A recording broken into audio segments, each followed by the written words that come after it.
my peeps, and welcome back to Passionate People and Preposterous Peeves. We are over 2/3 of the way through Season 2. I'm your host, Ike, and before I spout any more sounds, I'd like to just take a moment and say thanks for being here and giving this pod a listen. It means a lot to me that you chose to use your precious time and give me and my guest your ears.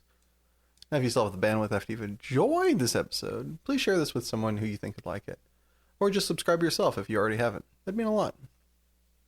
So, I did something this week that I haven't done since I was 6, 7, maybe 8. I don't know. Peed my pants. Full stop. A little bit of context is probably due. So I no longer have a gallbladder, which makes the facilities an experience.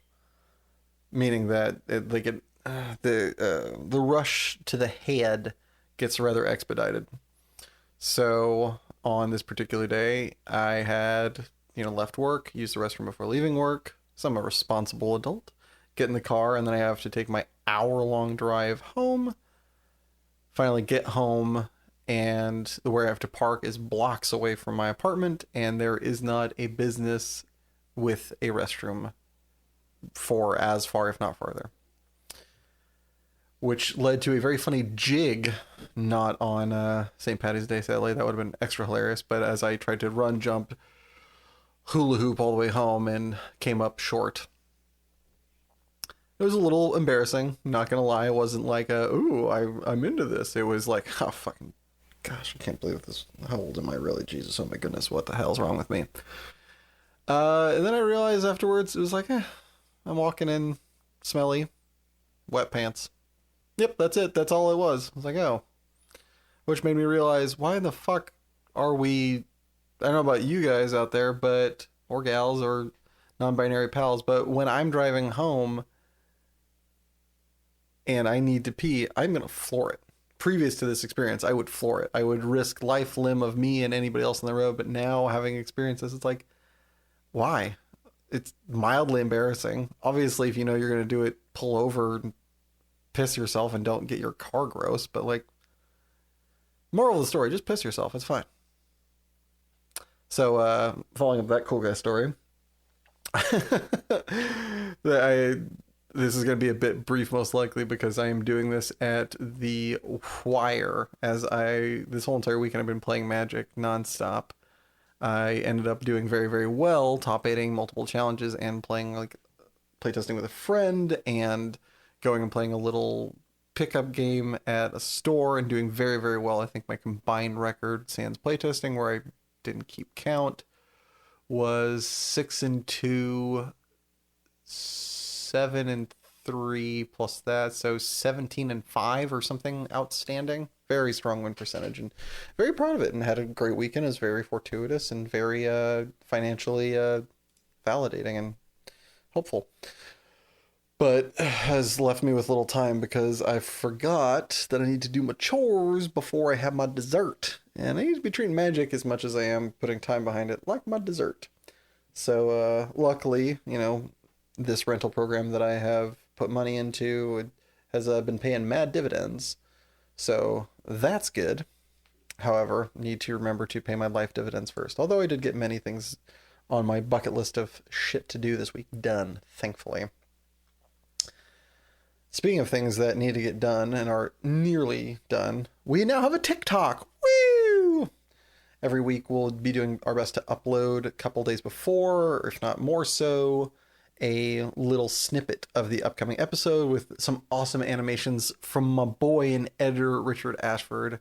Love you, buddy. You killed it. They're so fucking funny. Links will be included. I should have the thing right here, but I don't because I'm a silly goose. But it'll be included, and once I figure out how to log back into the Instagram, it'll be on there. Next week, I will announce what those websites are, and this week, hopefully, they will be included, at least the Instagram for sure, will be included in the show notes and stuff like that. So wherever you're listening to this, watching this, click down in the description and the little doobly-doo, and it should be right there. And check it out. And, follow us on Twitter at twitter.com/likeikes. And if you have any more questions about this or anything else and just want to chat, hit me up at passionandpeevespodcast@gmail.com.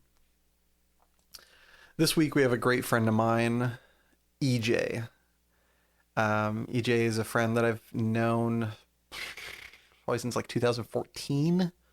Met him. He helped run a card shop and played lots of Magic up in Sonoma County. Well, technically next to Sonoma County in Vacaville.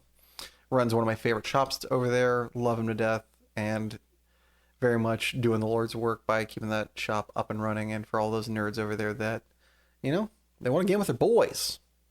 So if you're ever in that area, definitely check out Forgotten Path Games or FPG. And enjoy this episode. And with me today, folks, I have the highest batting average in Vacaville's 1994 third grade Little League team, the forever winning nemesis of one Matthew Nass, the finalist of the Cincinnati Magical Team Occasion, kicked out of a Korean barbecue with an order for 8 in the rarest of to-go boxes, and co-owner of Forgotten Path Games. It's EJ!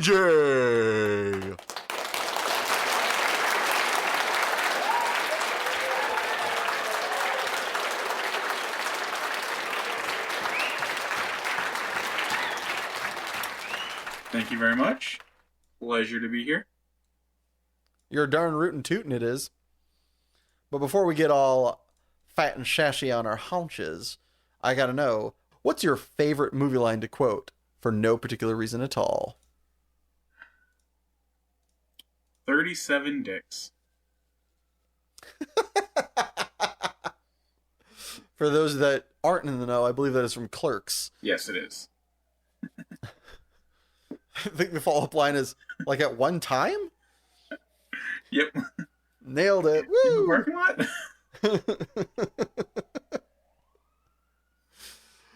What's your favorite meal to make just for yourself, assuming cost and time are not relevant factors? Probably pot roast.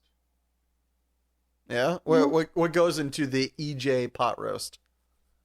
Mostly because it's just very simple, and it's just Instapot with a chuck roast, and then I've done it either with like a ranch packet, an au jus packet, pepperoncinis, and the pepperoni like sauce, I think was it. And then the other way I like doing it was with Worcestershire sauce and cooking wine instead of the pepperoncinis.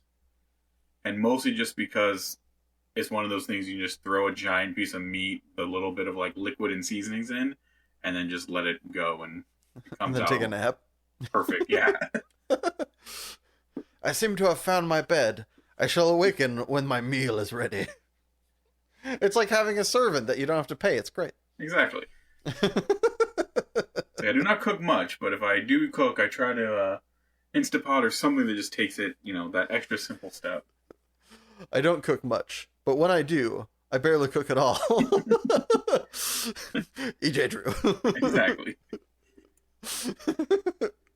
I'm much better at, it's either appetizers I'll make really well, or like desserts. But anything that needs like actual cooking. Since you brought it up and I'm still hungry, what's your go-to app and your go-to dessert to make? Spinach artichoke dip is probably my go-to app to make. And then my go-to dessert right now is like a dump cake. Again, they're both super, super simple. The last one sounds so disgusting. What's it? I gotta know what's in it so I can either feel better or worse about it. Dump cake is usually like just instead like an upside down type cake, I think. Is what okay. But you get like one of those like foil sheets from the grocery store, and then just put like so the one I've been doing lately is pineapple and cherry pie filling, and then you just pour like white cake or vanilla cake mix on top of that. Tons and tons of butter on top, and just throw it in the oven for like 30 minutes.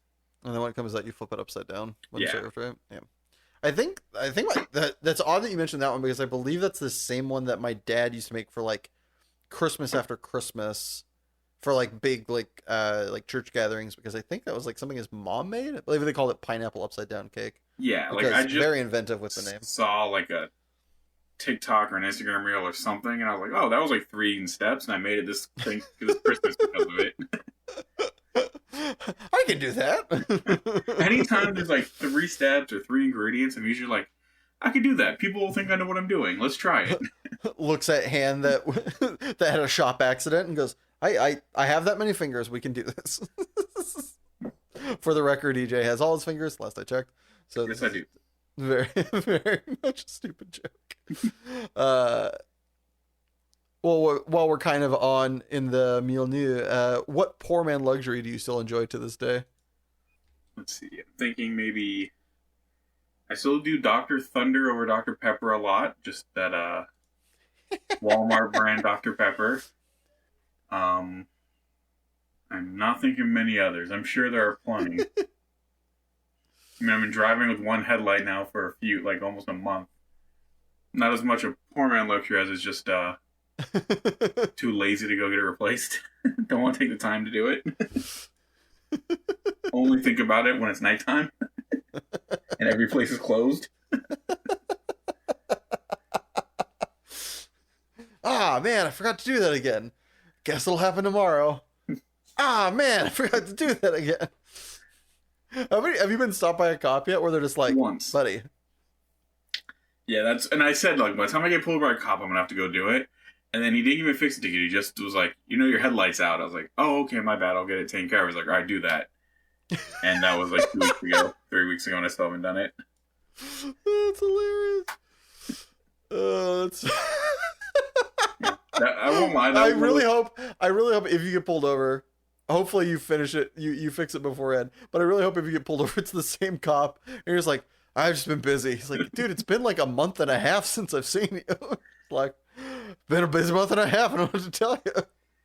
Yeah, when a friend of mine pointed out that my headlight was out, and then I went like another week or two, he was like, man, I can't believe you haven't gotten pulled over yet. I was like, yeah, every time I see a cop when I'm driving with it, I think it's going to happen. It doesn't. He's like, yeah, it's that white privilege. And I told him, I was like, yeah, I finally got pulled over, and the cop didn't even give me a fix ticket. He just told me to go get it fixed. He's like, again. I was like, the whole time it was happening, I was thinking, yep, this is what he said. Okay, I will say that you getting away with without a fix-it ticket is definitely, it has the traipsings of white privilege. Yes. However, I think not getting pulled over is giving the cop a lot of benefit on eyesight. The fact that he can see at night and be like, white man, no, he doesn't need to get pulled over. Maybe they have that good of eyesight. But that seems like a bit of a reach. I mean, they get behind you, they pull up your whatever, they look up your insurance or whatever their computer things do.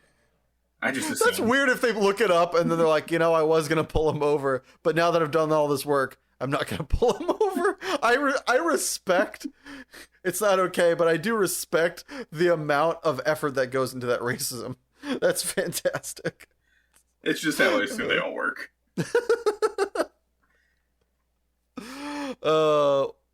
What life lesson do you wish you learned sooner? That failure is okay. Absolutely. I actually have, so I'm trying to remember. I've been recording a lot of episodes recently. Spoiler alert, they're not done weekly as they are produced. And I believe Last Guest basically had the same life lesson. Great life lesson.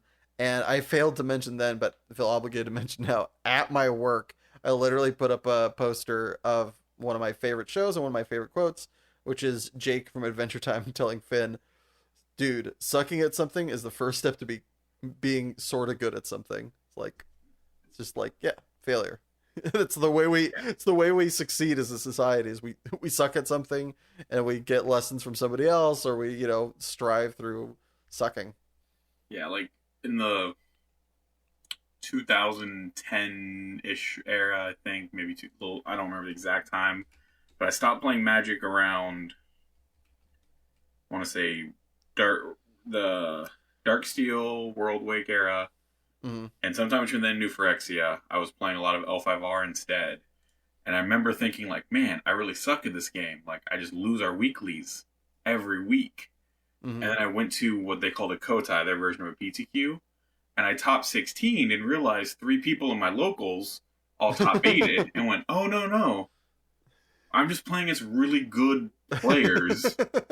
Cool. I don't suck at this game. But, that is that, you know, when you feel like you suck, you're trying to work hard and hard to beat these people, and you realize, oh, those people are like top level.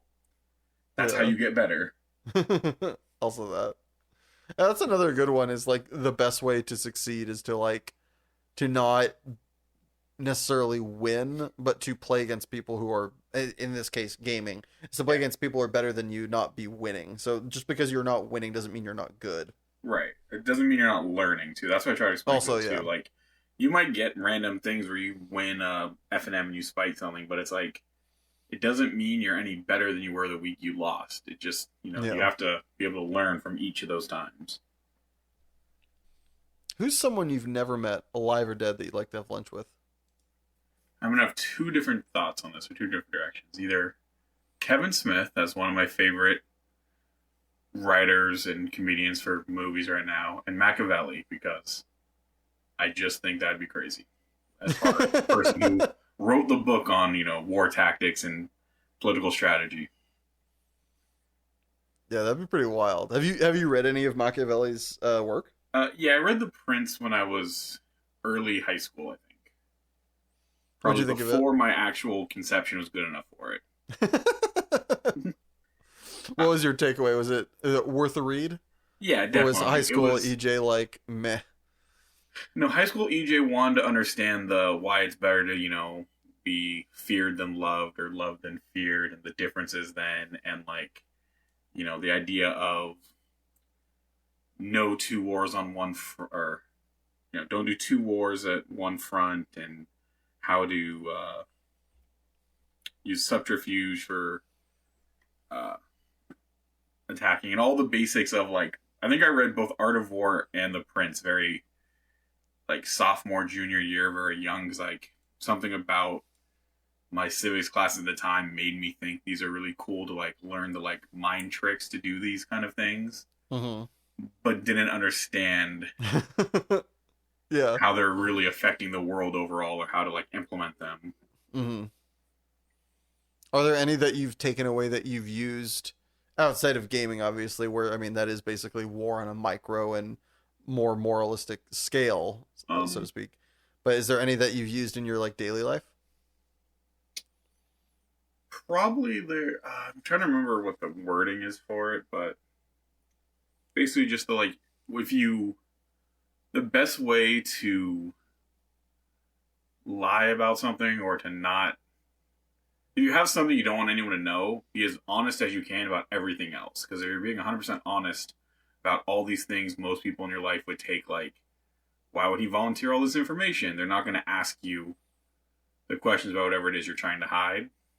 One of the examples I remember was when Russia invaded a country around the time I think while I was in high school around this time, one of the things I was looking at this book for was, we were going over it in, I think, U.S. history. It was like, Russia during one of the Olympics just invaded a country. And it was like, see, when the whole world's looking over here, they went and did this. And it was that whole, like, oh, okay, so if you're ever going to do something make sure everybody else is preoccupied. Yeah. Like, have a very good distraction. Make sure everyone is nowhere looking near you if you're going to do something on a large scale this bad.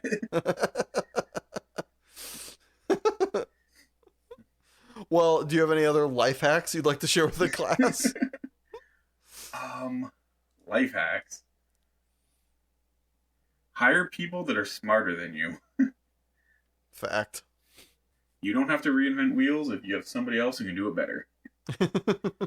Pay the man who can reinvent the wheel, then you get the wheel, and he gets the money, and everybody wins. Exactly. I'm gonna throw you a hypothetical. You're going out to a party, and you want to look radical. Other than your normal garb, what accessory do you add to your ensemble? Radical. I want to be popping, looking fire. I'd say a monocle. I've never done it, but I can't imagine it not working. I can see you doing it. The only problem is, don't you wear glasses? I do. Do you have contacts? I would have to use contacts. I don't typically ever wear them, but that would only work with contacts. Or I would just be blind in one eye. Yeah. Either way, worth it. It'll get the attention. As he runs into the door. See, everybody's looking at me. It worked. I need an ice pack. Like, Or a pocket watch to go with the monocle. I feel the two would go very well together. oh yeah, classic, like vintage 1800s and or steampunk. Yeah. Do you own a pocket watch? I don't. Or I probably do somewhere. I Hold don't on, have haven't checked my sock drawer in a couple years. I remember I wanted one, and I think I got like, not like a. I got either a used one at like a thrift store, or I got something once. I remember, but it wasn't quite as nice as I wanted. It didn't do what I wanted at the time. It was like during college or something. That bums. I probably have one somewhere. To be continued. What's your favorite non-exercise thing that you have to force yourself to do, but are glad once you have accomplished it? Probably walk my dog. Or I guess that is exercise. No, that counts. I mean, that's exercise in the same way that, like, opening the fridge is. Yeah. Like, half of the activity is just spending time with your aminal. Yeah, it's more the, like, I'm very content just sitting here not doing that, and then the dog seems content just being in the house as normal. And then I go, oh, you know what? I probably should take you around for that park across the street. Like, what kind of dog? It is 75% Corgi, 25% Border Collie. That seems like the cutest ball of energy. Very, very much so. She's just over a year old. Oh. If you remember, if you were around the Forgotten Path, back in the day, there was a Border Collie Corgi that used to run around a lot. His name was Rumble, one of the old people that hung out there. So it had puppies with a full-blooded Corgi, and now I have one of those puppies. Ah, what's the name? Eevee, like the Pokemon. Oh, of course it is, you nerd. That's adorable. Well, not to insinuate, but what inanimate object would you be best friends with were it sentient? I feel like the inanimate objects I use the most are magic cards. What magic card would you want to be able to have a conversation with? Probably Lord of the Pit. It's one of my favorite magic cards, and just seems cool to, giant demon. He seems like a Loki guy. Yeah. It's a giant, massive mound of like rotten flesh or something, it looks like. No, I've been collecting them for a while, so I've got all of them but Summer Edition, Alpha, Beta, Unlimited, all the collector. You have everything but Summer? Yeah, everything. Or I don't have the new Magic 30 ones either, I guess. I was gonna say, yeah. Well, also, are you gonna get the Magic?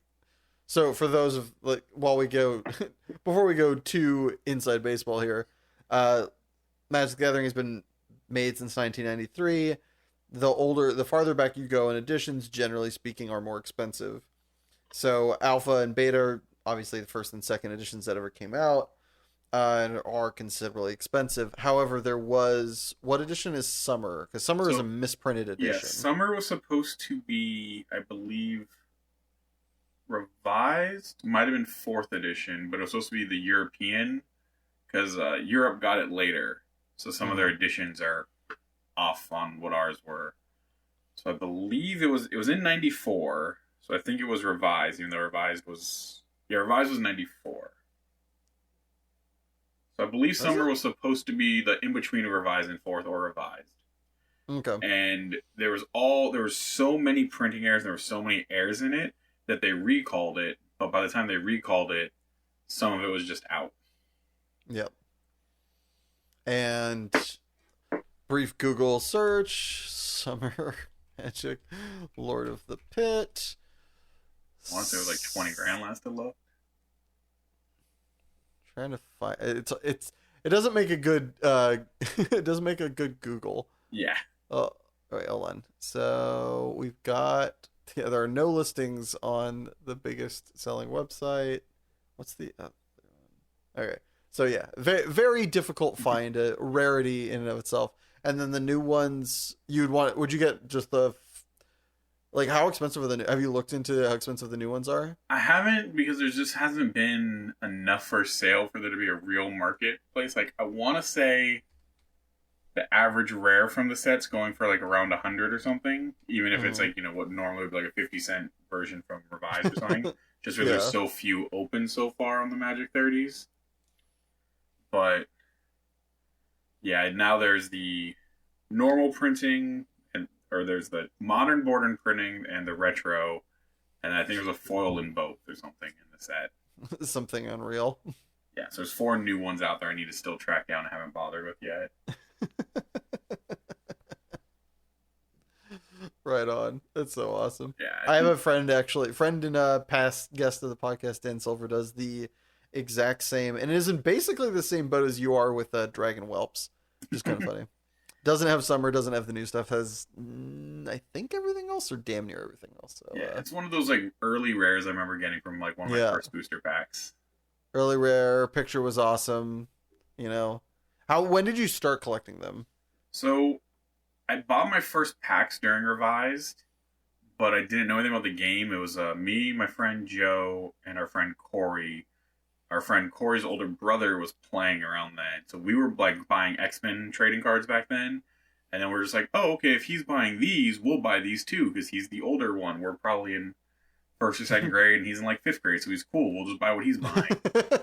So we opened Demonic Tutors, we opened Lord of the Pits, Tropical Islands. We would just give them to him. And he would give us commons and shit back. But then probably around Ice Age, Tempest, somewhere in the 96, 97 range, a few years after that, me and that friend Joe, like, were hanging out or something. I think we were in 7th grade, and yeah, I think it was like 97. I think we were in like 7th grade, 6th grade, and we're going through his closet, and we found like this big box of Revised and started trying to make up our own rules.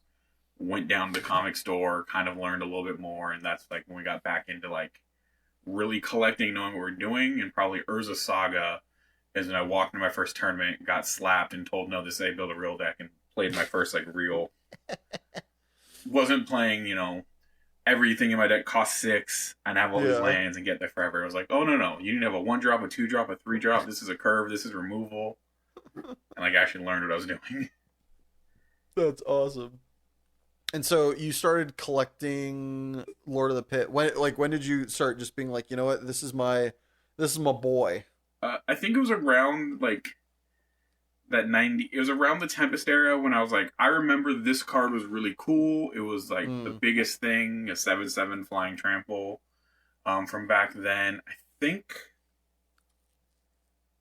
I'm trying to remember. I'm pretty sure it was I traded a Tropical Island away for Lord of the Pit in that Revised era to the friend's older brother, because Scry Magazine said they were both $4 or something. How things have changed. Yeah. And then it was like when I got back in, it was like, oh, I want to have all those cool big black things like I used to. So I was getting Nightmares and Lord of the Pits and that stuff in like that 97 range.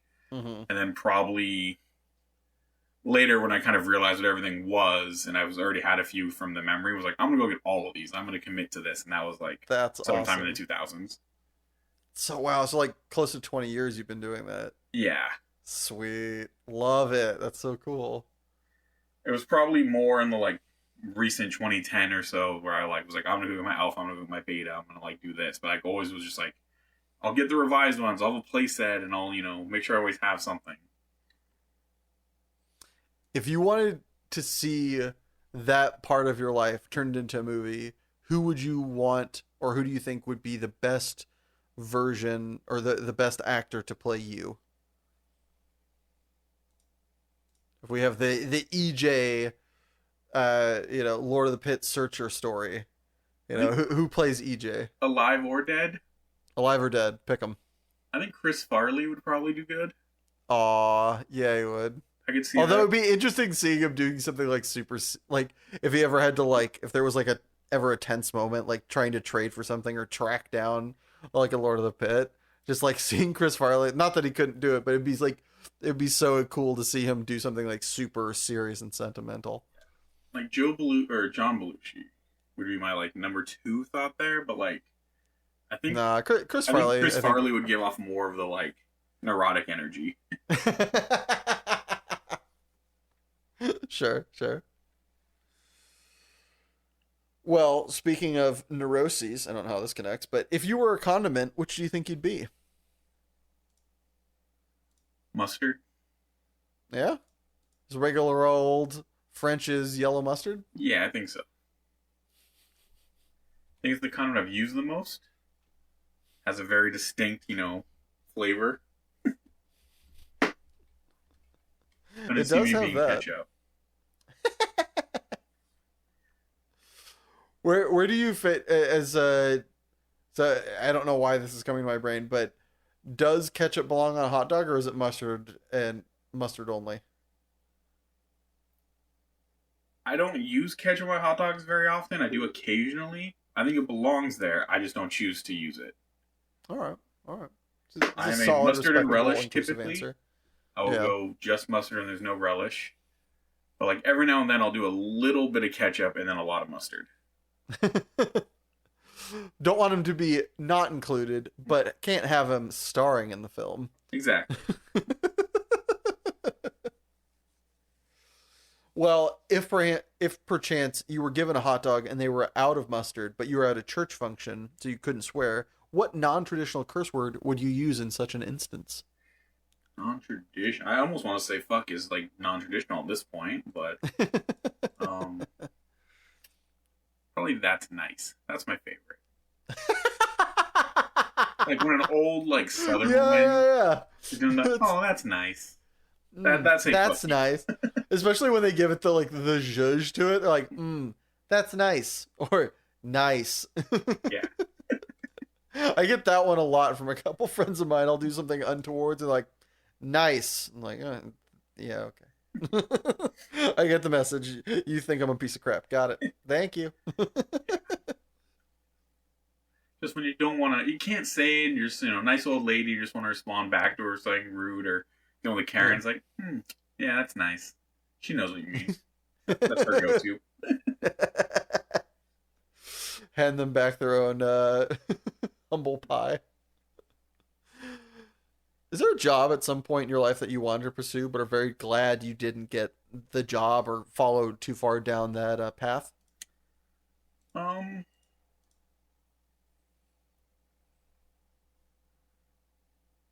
Well, a job that I got and then was let go before I ever actually started the job was probably I got the job to work for Channel Fireball as one of their buyers at like their booths at GPs and conventions. Mm-hmm. And this was like October, I want to say 2019, like right before the pandemic. And good timing. Yeah, it was. I think I got hired on I did the interview or whatever in like May. Didn't hear anything for like 2 months. Around August, September, they were like, "Oh yeah, you're hired, and we're gonna bring you on soon. We just have to set up everything." And then in October, with like 1 week's notice, they wanted me to come do the training in the warehouse in San Jose, and they were like, "Oh, we'll pay for flights and hotels." And I was like, "Cool, I live 45 minutes away. I don't really need that." But they're bringing in other people, and they were trying to get everyone to train at the same time. Sure. And I was like, "Well, I already have these concert tickets. I can't do the like Saturday, Sunday of what you're saying, but I can be there for like the other days. And I can make it up another time." And then somebody else couldn't do it on their short windows, so they had to reschedule. And then when they rescheduled, they didn't book somebody's flight and they had to reschedule. And they're like, "Oh, we're just gonna scrap it and we'll talk to everybody at the beginning of the year."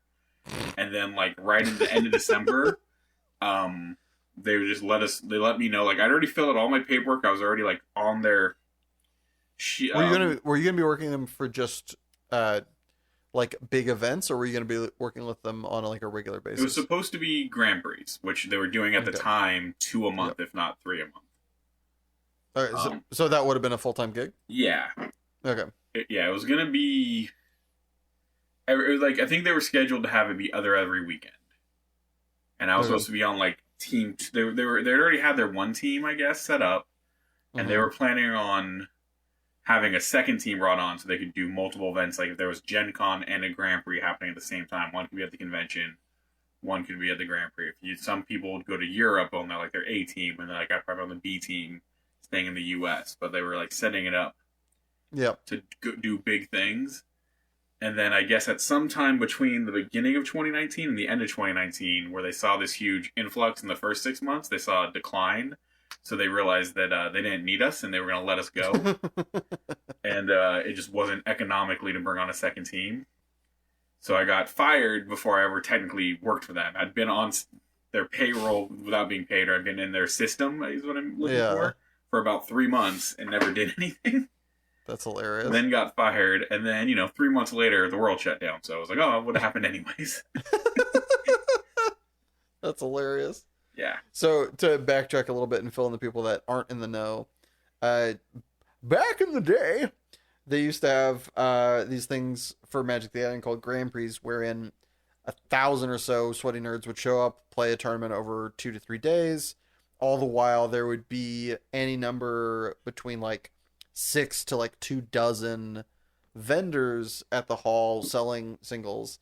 And from the numbers I've heard, the stores would make tens of thousands of $100,000s of dollars in profit, allowing them to, afford to have team, in this case, this is at the time probably the biggest store in the country, like one of the biggest movers of product in the country, if not the world. Yeah. Is that a fair assessment?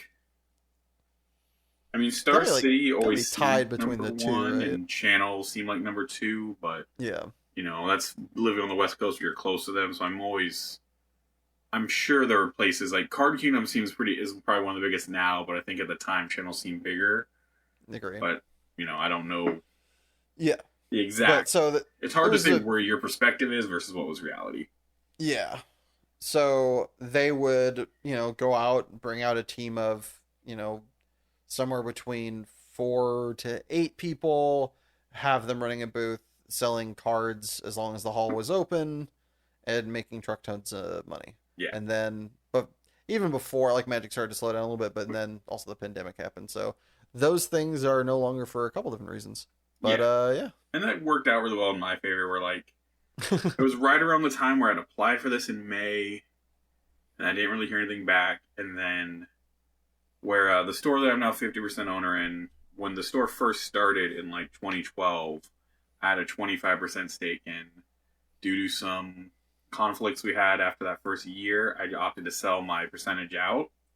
So I sold my 25% back, but I agreed to stay on and, like, still run the Magic tournaments and just be an independent contractor with them. Yeah. And where I was doing that for, like, the next 5 years or so is when I started doing more Grand Prix and working events for other places, or judging more and doing that more on the side. And then right when I'd applied for this position with Channel to be, like, full-time with them, the person who I sold my 25% back to told me they were looking to sell out, since I'd still been on running events, and this asked if I wanted to buy the store out fully. And I was like, well, I just took this job, just basically applied for it, haven't heard much back. Let me think about it.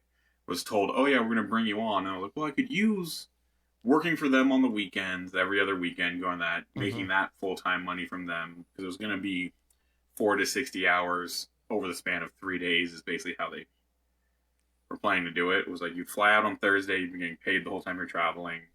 You'd be working 12 to 16 hours Friday, Saturday, Sunday in the booth. And then you'd have the being flown back. So you're doing, more than a week's work in those 3 days usually. But I was like, okay, I could use that money to buy the store out from him, and then hire people to do it, and this will work out fine. And then when that all fell apart, I was like, okay, well, he offered to sell me the store.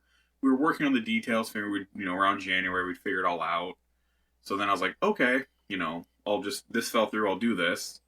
And then with the store, the January plan got pushed back because without that extra money coming in, I was going to have somebody else coming in as a backer for me. And then working the deal with the backer, we're like, all right, well, he doesn't have his money just yet, but I've got this plan. Can we, we'll take over in March. And I officially was supposed to take the store over March 15th. And then the world shut down like March 17th, I want to say it was. Your timing is impeccable, sir. Yeah, so I backed out of that deal. And agreed to still, basically, because the person selling it had already had his new job, his other commitments and stuff. So I agreed that since I had nothing else going on, because the world was shut down, I was basically going to run it until we figured out what our new thing could be.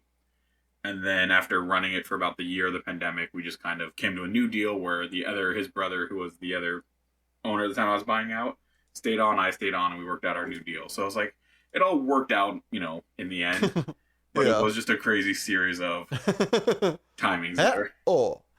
You're playing the hokey pokey with card game interactions. Yeah. I was, okay, I'll be on this side of it. No, it'll be on this side of it. No. Oh, the world shut down. We'll figure out new sides. The whole dice is getting redone.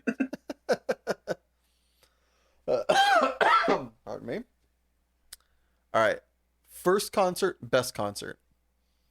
My first concert, I think, was just like a local show at our community center. We used to have... So my hometown is where Papa Roach is from, and they weren't my first. Fame. They weren't my first show, but the community center we used to always have every Friday night there'd be 3 or 4 bands from somewhere in California rolling through. Yeah. So in high school I went to a lot of those shows, and I don't remember who my very first one was. It was probably some random, garage band kind of things. I feel like I might have gone to something when I was younger that I just don't remember with my dad, because he used to he'd go on trips to Reno all the time, and he would take me, and I would usually just play in the arcade of Circus all night when I was 7 or 8 or something. He decided. Yeah. But I think we might have gone to Little Rich or some kind of comedy / music thing then. But I think my first real concerts I remember as a kid was going to all the hardcore and punk shows at that community center, and what city was this, by the way? It was in Vacaville. It was the Three Oaks Community Center, and then I think at some point they named it the Brick House or something. Yeah, very inventive. Love it. Oh yeah. So for first concert, sounds like basically of any acclaim was Papa Roach.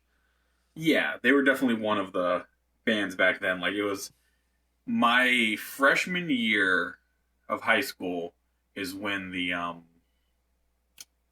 can't remember the name of their first album, but that album dropped, and they had gone to my same high school 2 years earlier.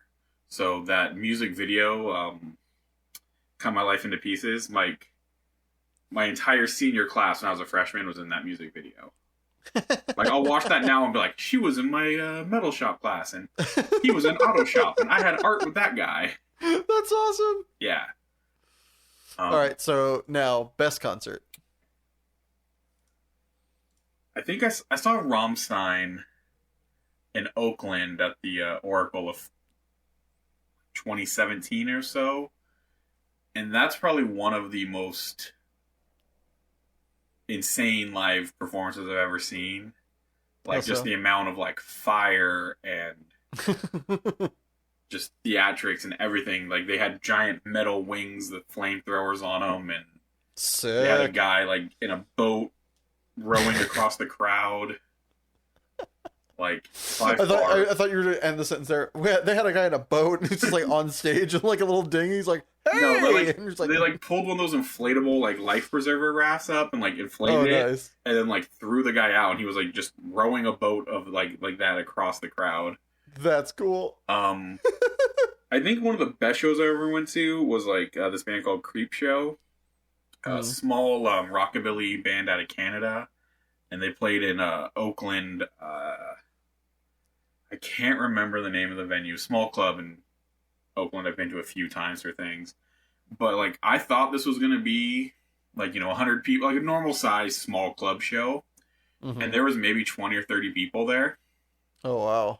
And I'd be watching, and the first band would be on, and I'm looking at the crowd I think she's the singer from Creep Show. I think that's the singer I came here to see in the crowd. I'm like, nah, I don't know. She looks different. Her hair is silver. I think it used to be blue. I don't know.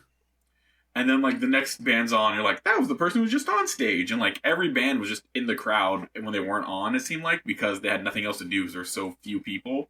Yeah, they're just supporting the other people. That's awesome. It was just one of the most intimate and cool shows, and afterwards I was talking to the band. I was like, oh, I've got all 3 of your albums. I got into you from some YouTube video I saw. I really love you guys. I wish you'd come to California more. And she was like, "Oh yeah, I was like, here, like take $20. I want to donate because nobody's really here the show, and I don't." She's like, "Oh well, what merch do you want?" Because I'm at their merch booth. I was like, "No, have all your CDs. None of your shirts are gonna fit me. Like, I don't really want your merch. Just take my money." And they're like, "Well, I can't just take your money. Here's a poster. We'll all sign it. Here's like a bandana." I was like, "I don't wear bandanas," and it's like one of those kind of things. That's so sweet. Yeah. That's so cool.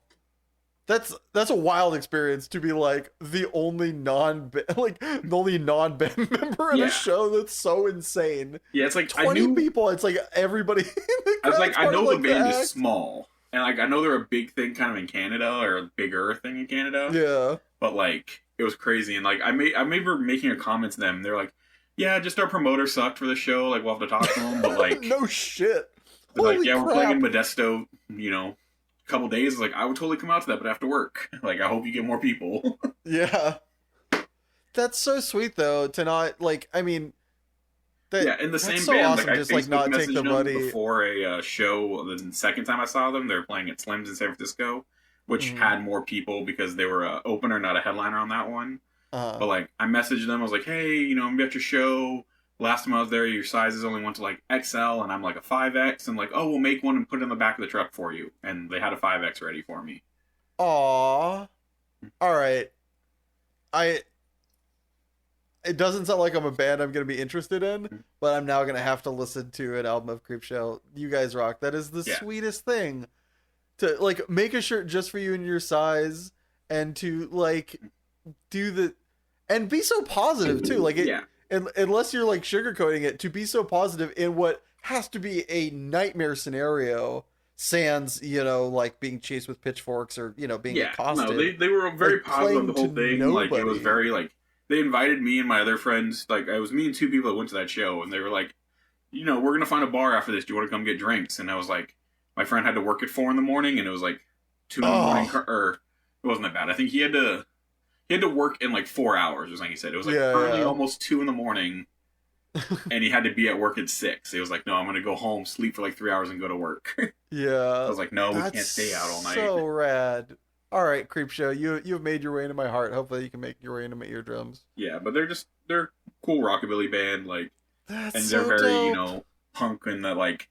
Well, they're very punk, but they're very earnest and caring. Like there's a lot of bands that are great bands that when it comes to being people, they might lack a little. Like I love oh crap, my brain just shit the bed. Smashing Pumpkins. Their lead singer's an asshole. Yeah. Great musician, love his stuff. He's a piece of shit. Sorry, I've seen his interviews. He's not a good person, and his band has left him because of it. Like they bounced on him at least once because he's a dick. Yeah, well, Billy and it's Corgan. Fine. He's a great Billy Corgan, great artist. Love your work. You might want to see a therapist and work on some shit. But to like, for them to be for you to love them and like have musical talent and then be so down to earth that having a 20-person experience doesn't phase their ability to interact and be human, be caring, and want to, enjoy and hang out with somebody who's a fan of theirs, and then to remember you and be willing to go that extra mile and like make your shirt special and have it specially reserved for you. That goes a long way as far as I'm concerned. That's fucking awesome. Yeah, and like the singer for that one started with I think their album Sinners and Saints. If you look them up, that was the tour I think they were on because they've had two. That was their third singer of their like third or fourth album. Mm-hmm. Where I think it was like their first singer was something happened, and then her sister replaced her, and then this was like the totally new person not tied to that for this new album, and then she's been with them since. But yeah, I think Sinners and Saints is the album I would recommend for that when that was, and then Life After Death was the other album around that time. All right, checking out Sinners and Saints after this. In other media news, what media, whether it be graphic, novel, book, TV show, or movie, have you been putting off that is next on your to-consume list that you just can't wait to break open? It's definitely a TV show. Probably Andor, I think. I think that's the Star Wars one. Same. Like this whole last like 6 months or a year, I feel like my queue of what to watch keeps building and building and building. I'm not like I like to binge things. I hate to watch things week by week. So I Fair. need to like wait till I have 2 days off and just binge an entire series kind of a thing. Yeah. And then I always seem to like not have like I'm like, oh, I have 2 days off. Oh, there's stuff I have to do this day. Oh, there's stuff I have to do that day. Uh-huh. So I just keep putting things off and off and off. I feel that. And I Endor's feel been that's on there so for a hard. while. The new Mother of Dragons is on there, and the Lord of the Rings show.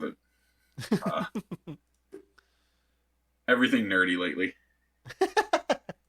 Well, let me know how Andor goes out, and maybe that'll get me off my keister to watch it.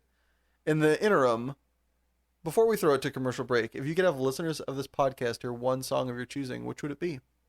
Well, now I want to say Creepshow after the last thing we just went over, but the song that I had in mind and the song that probably is queued up now is The Briggs, Broken Bones.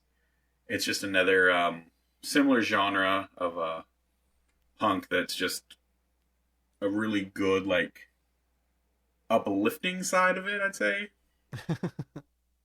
All right. Well, with that, we're going to throw it to our first break. So feel free to stick around and enjoy the totally real commercial, or take a minute to enjoy Broken Bones by The Briggs. Or if you really wanted to hear a song from a previous episode, check out the playlist on Spotify, Passionate People and Preposterous Peeps podcast, Song Rex. It's a long title, I know. Don't worry, there's a link in the description. Either way, see you in a jiffy. Having trouble staying awake? Oh, yeah. Wish you'd followed your dream so you had the give a crap necessary to meet your deadlines? Oh, definitely.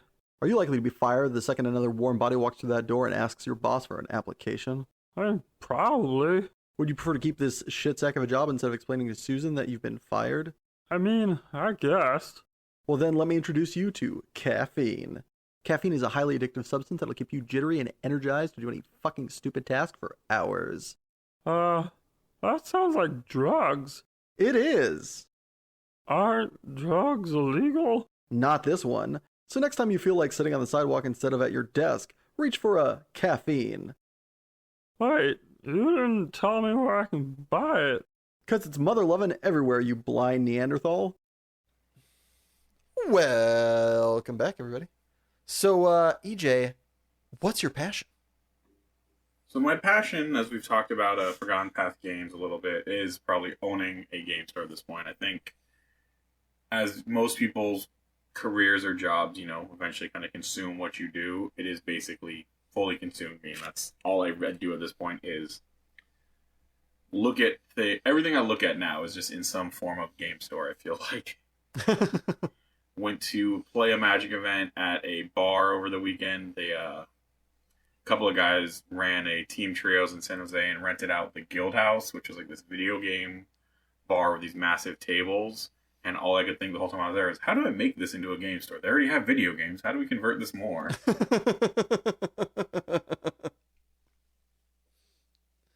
Well, to kind of rewind the EJ story, we know what happened leading up to your kind of leader, your role in what is now FPG or Forgotten Path Games. But before that, when did you first get into any kind of tabletop or hobby shop game? What was your first experience? So I know you, like, first grade, you start looking at Magic cards with your friend whose brother is in 5th grade.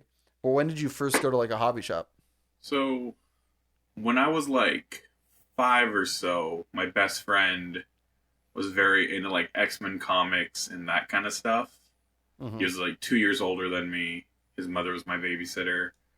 And like that got me kind of into X-Men comic books and going into like comic book stores, which is what in the 90s a comic book store is basically what today's game store is almost. I feel like we're a evolution in a sense where there weren't nearly as many games back then, and comics were the big thing in the 90s.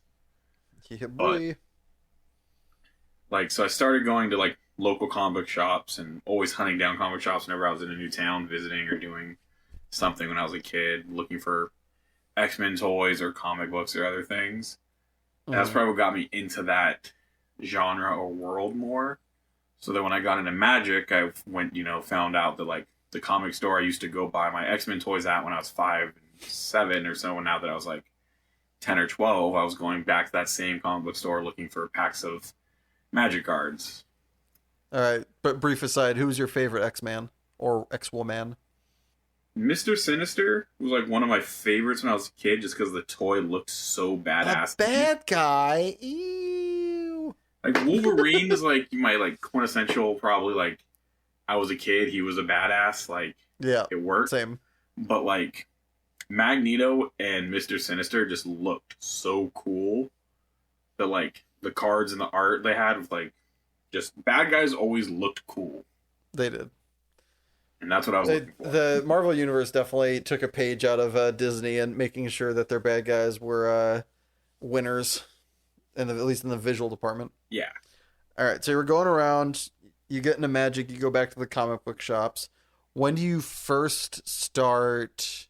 What is like? So that's when you're going around. When do you first become like a patron where you're going there, hanging out, playing tournaments? Yeah, probably around Urza's Saga, so like 99. There was a store in Fairfield, California, about 10 minutes from Vacaville, where I grew up. And that's also where my dad lived, was in Fairfield. Or he worked there. He lived there eventually. But there was a store called Odyssey that was like maybe a 5 to 10 minute walk from my dad's work. And the way their custody was when my parents split up was he had me like Monday, Wednesday, Friday, like every other day kind of a thing. Mm-hmm. So I would go to his work after school. He'd be at work. So then I would just walk to the game store for, it used to be a few hours until he was off. And then it became, that's what I did on his days, was I just spent the whole time at the game store. Much to your dad's pleasure, I'm sure. Yeah. Cool. I'm going to spend time together, Dad. I'm going to go hang out with nerds. Yeah, you're real close to this place I like. I'm going to go there. Classic.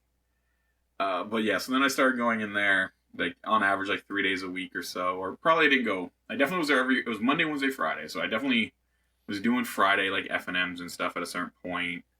But I used to just probably walk in there just to buy cards. And I remember that's where the one guy who worked there was like, one day he sat me down and was like, all right, you buy really bad cards. Stop doing that. Like, I'd walk in with like $5 every week, and it used to be like a common was 10 cents, an uncommon was like 50 cents, and a rare was like $5. And that was just like how it was stated. A pack cost, this much, of the rare cost that much. There was no real crazy value at the time. Yeah. So I was just like, oh, I want your Lord of the Pit. I want your Commander Ilvek. I want your Nightmare. Just whatever's a big, black, dumb fatty. Here's my $5. Give me. And at a certain point, he was like, this is dumb. Why do you keep doing this? Should bring in your deck next time. And I like brought in my deck of like, well, if I get a Dark Ritual, I can play them faster. And it was like, all right, here is this card, Ravenous Rats. The 2-mana 1/1, so you think it's bad. But it disrupts your opponent, and you can play it on turn 2. And then on turn 3, you can play this card, Bone Shredders. It's a 3-mana 1/1 that dies if you don't pay 3 mana next turn, but it gets to kill one of your opponent's creatures. Then here's this, you also put red in there, and here's this 4-mana 2/2 haste that blows up one of their lands. And it was like, my first deck became Ravenous Rats, Bone Shredders, Avalanche Riders, Perish, Shock, Unearth. I think Dark Ritual is still legal. And it was like, you just, in Duress, it was like, you just play all this disruption and you poke them and they can't do things because of the disruption. And that was my first, like, real deck. Well, that's so awesome. When did you, so you're going along doing that, you become more involved in Magic and or other games as time goes on, I'm sure.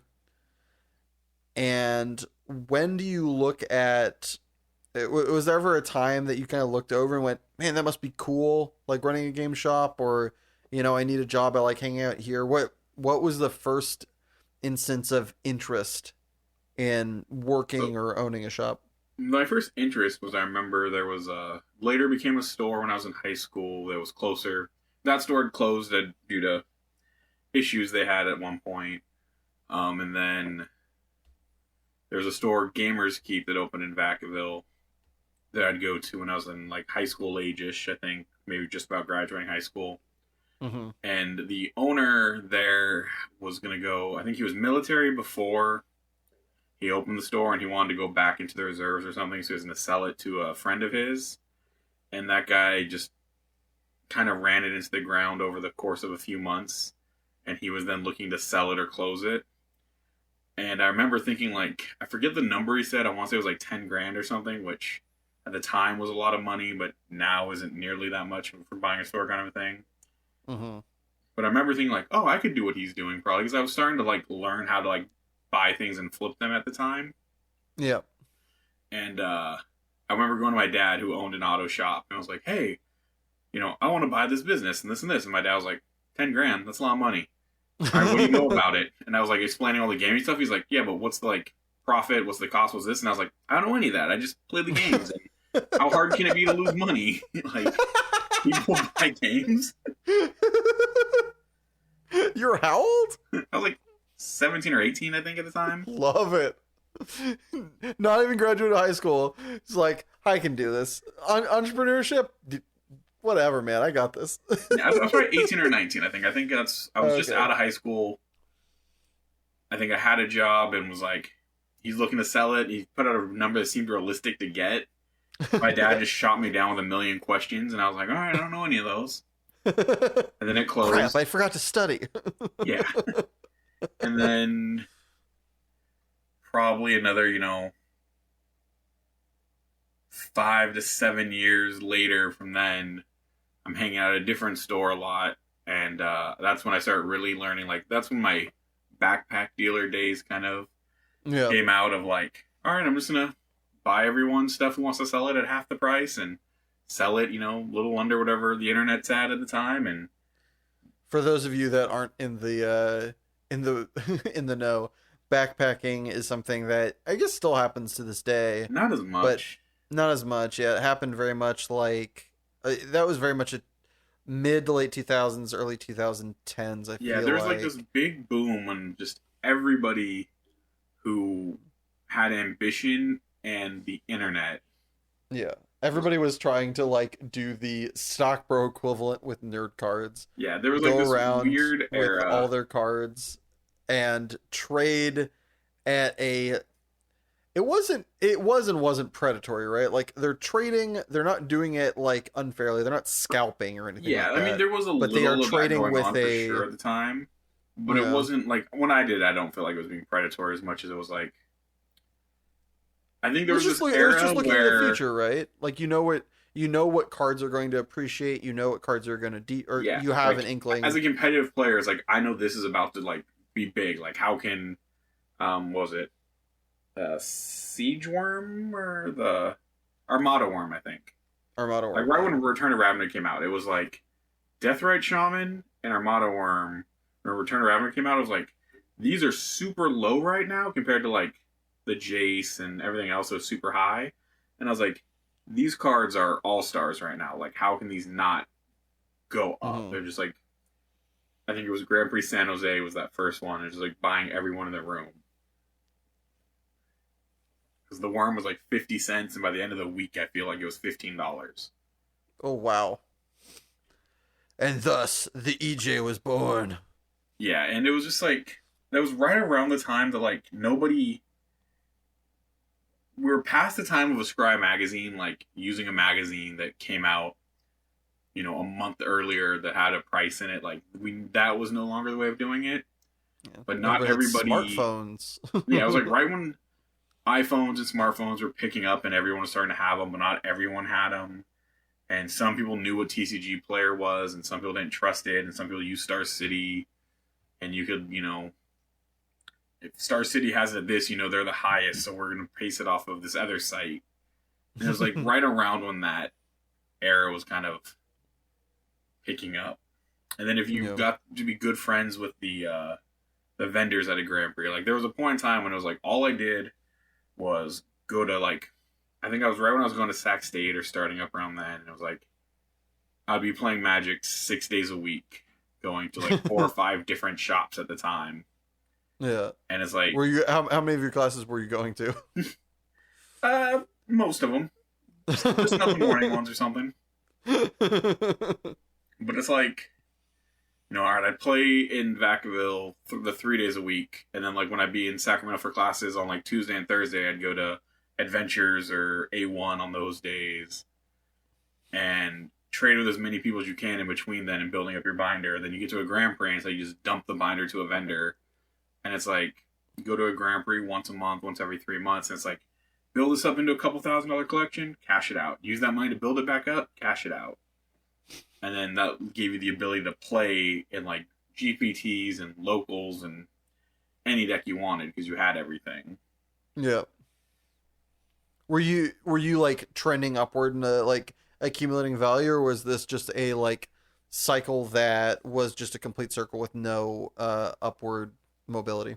I think it started as like the circle there, and then there got to a point when like people will be like, "Here, we'll just take my binder with you," and "Here, you take my binder with you," and then I'm like managing 4 different people's binders and keeping like 8 binders with me, and then I'm like, "Right, I'm taking 20% off the top of this one, 20% off the top of this one, 20% off the top of this one," and then cycling mine, and that's when like everything started just growing. And that's when you get to like MGD Deals at the time was one of the biggest vendors because they were the first ones who really did the buy high, sell low, and it's about the quantity, not the quality kind of a thing. And just like it didn't have big margins, but had like big turnover. Yeah, just turning and burning. And then it's like I got to be good friends with Charles, who owned it, and Brian, who was like his like main manager, worker guy, and be like, "Hey, there's a Grand Prix this weekend. Can you send me what you're looking to buy at that Grand Prix ahead of time?" So then they would send me the list they were going to be buying at, a couple days beforehand. So like the Fridays, like the Friday the week before, I could start trying to get cards I knew were going to sell higher than normal. At that event, I'd be, have their buy list and be like, well, this card is retailing for $3, and this other card is retailing for $3, but this card is being bought at $2, the other card's being bought at $1. So like I would just go around the whole day like trading my $3 card for the $3 card, knowing that when I buy list them, I'm coming up $1 each time. And that was kind of my like tactic at Grand Prix. Usually it was just like I'm trying to trade for where I'm coming up on the buy list, not on the retail. Yeah. Before I move on to the next kind of arc of your ascension, what was the biggest, like, what was your penny stock turned apple? Like, what was your buy low, sell unbelievably high? Like, my quick hit on that was probably Horizon Canopy, just because when Reed Duke was playing Boggles against Shahar that Worlds, I think I just picked up a couple of them randomly, and then like the Friday, like I think I saw him the Friday of the coverage, he's playing this deck, and on Saturday, I think I'm at an event, and I'm like, oh, Reed Duke just top 8'd with this, and they're still in this case for like $5. I just bought the store I was out at the time. Yep. And then, like, by that next week, the card that was $5 is now like $40. Yo! And I just remember cashing out like 10 or 12 of them. Yeah. But then there was like Deathrite Shaman was one where it was like $1 when Return to Ravnica first came out. And I just remember like this card is insane. It does everything. It slices. It dices. And I just built up like over 100 of them. And then there was a point when like I had 16 foils, and you're picking them up anywhere from like it was like $5, then it was like $10, then it was like $20, and you cashed out they were like 60. Oh wow. Yeah. And then the regulars had over 100 of those, and picking them up under $1 at the start to a couple dollars here and there, and then they were going for like 10 to something at the time before they crashed. Drop it like it's hot. Yeah. That's so we're following EJ through this journey. What's the catalyst to go from backpack to store owner, store worker? How do we get from backpack to? So when I was doing the backpack FPG thing there, and some other people I knew were like getting into the game who had some real money at the time, and like kind of taking notice of how the economy was working. And our local store was more of a like, they had they never seemed to have more than 2 or 3 booster boxes in stock at a time. It was like, we've got this box to be on the shelf, this box to draft, and that's about it. We'll order more next week. Yep. And like, it was always just kind of like the store that was open to be open. Mm-hmm. And I think it was bigger on the miniature side of like Warhammer and other things.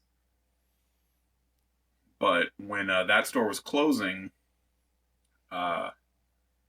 me doing the backpack thing, another guy who had owned a used car lot in the town over, and then the 2 brothers, the person who owned the store that was closing, basically all kind of went in together, and that's where we started this first version of Ground Path Games. Where how did you guys all know each other? So we all just Russ, who was the owner of the store when it was Old World Games. His brother was the owner of that, and he would work there, but not really work there. And he just kind of ran the magic as his brother, was more into Warhammer and War Machine and that kind of stuff. Mm-hmm. And he got a job, or something happened to him where he was going to be moving to the East Coast, and he was going to be closing the store unless his brother could kind of come up with buying it out from him. Like, really mostly turning over the inventory. Yeah. Which I think that's all we had to do was buy out the inventory. But the brother didn't really have the money, but he was willing to give him, everything else if he paid the cost, kind of a thing. Yeah. And then the other guy that had the car lot in Fairfield, or auto shop, and he did a lot of used cars out of it, had the money. And then they just looked at me as I was the person who was the backpack dealer of our local area. So I could get the singles. I was already doing the flipping. I already knew how to do that side of it. So it was kind of put on me, who didn't have any of the real assets, to do all the groundwork. Yeah. You had all the know-how, but none of the trying to come up with an alliterative K word or an N word for money, but I got nothing. Yeah. But yeah, so I was looked at as the 2 brothers came on because, they were part of the first version. The other guy had a lot of the money and the know-how of the business side. And then I knew the gaming side. So I used to focus on Magic and become more of a Magic store than the other side of it. Yeah. And then that's kind of what blew us up into where we were. And I tried to focus it at being a tournament center since I was a competitive player, backpack trader at the time. Mm-hmm. And I think that worked pretty well. Very much as someone who lived around there and went to that store many a time, I can confirm it was very much a tournament hub of the Northern Bay Area for sure. Yeah. Between you guys and Channel Fireballs, those were the 2, as far as I was concerned, and most people experiences very much those were the 2 like big game centers to go to. Those were the 2 like places if they were hosting a tournament, you probably wanted to go to it. So how old are you when this kind of, meeting of the minds occurs? Probably like somewhere in that 26 to 28 range, I think. Wow. Did this feel like a gift? Were you excited? Were you scared? Were you both? What were the emotions? How did you feel when given this opportunity? Because, this, 18-year-old you, this is kind of his dream, right? Yeah, of getting this opportunity. Was that still something that you've been thinking about, or is that something that I was 18, I was a silly kid, oh my god, I'm 28 and this is happening? Like, how are you feeling at the time? It was definitely different than it wasn't so much like, oh, this was my dream, as it was like, can I make this happen the way I want it to? I kind of had that fear of like, I don't want to take it over if it's going to be perpetuating what it was before. Like, one of the first things I want to do is like, I don't want to ever have that. The old store was always like, oh, we had to set this aside a draft. Can we have draft? Do we not have a product draft? I was like, always like, no, I only want to do it if we can put enough into it where it's like, no, we always have the product. We always have things. And like, it's the next step. So I remember at the time I had to kind of get talked into it because I was a little hesitant. But I also had a decent job at the time that I later ended up losing. So I was going into it with a full-time job. Oh, so you were doing this. You weren't quitting your day job. You were doing this on top of your day job. Yeah. I was doing, I was working for Factory Motor Parts at the time, but I was there through a temp agency. And then this kind of happened right around the time they offered me a full-time position. And then in my 90-day probation on that,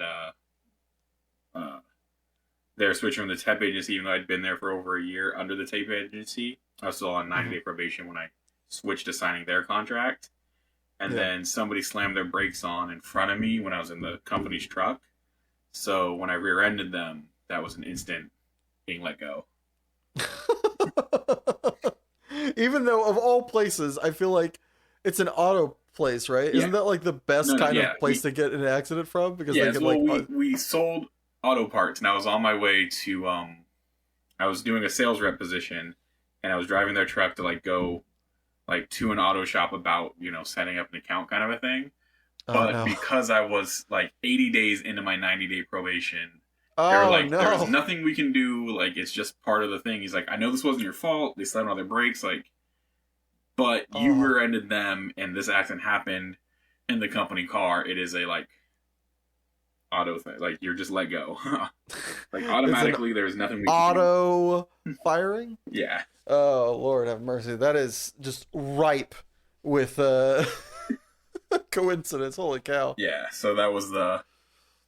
So then my eggs all went into the basket. Then I went full. Yeah. I was already doing, you know, 20 hours on top of 40 hours. Then I was doing 40 hours on top. Yeah. Gadzooks. So then you go into it full bore. We know the history, you know. Well, no, we don't know the history. Hold on. I know the history. They don't know the history. So you're doing that. You go from small time. You go from part time. I assume there's no issue with you going full time at that point. Because it was kind of like salary, right? Like everybody gets like we're all just getting a percentage at that point. So they don't care that you're working more hours. Right. Arguably, they're probably happier. But how do we get from a quarter? So they know that there is a time where you, and I guess you mentioned it actually, come to think of it. Yeah, so there was a point when I felt like I was doing, I was the one doing everything magic related, basically. Yeah. And the store was like 80% a magic store. So I felt like I ended up doing a lot more. Yeah. And then some of the promises that were given by some of the other partners at the time, like, weren't being lived up to. Like, the guy who no longer is part of it anyway, but had the business experience, had all this remodeling stuff he was going to do and all this stuff we were going to do at the venue, which never just got done.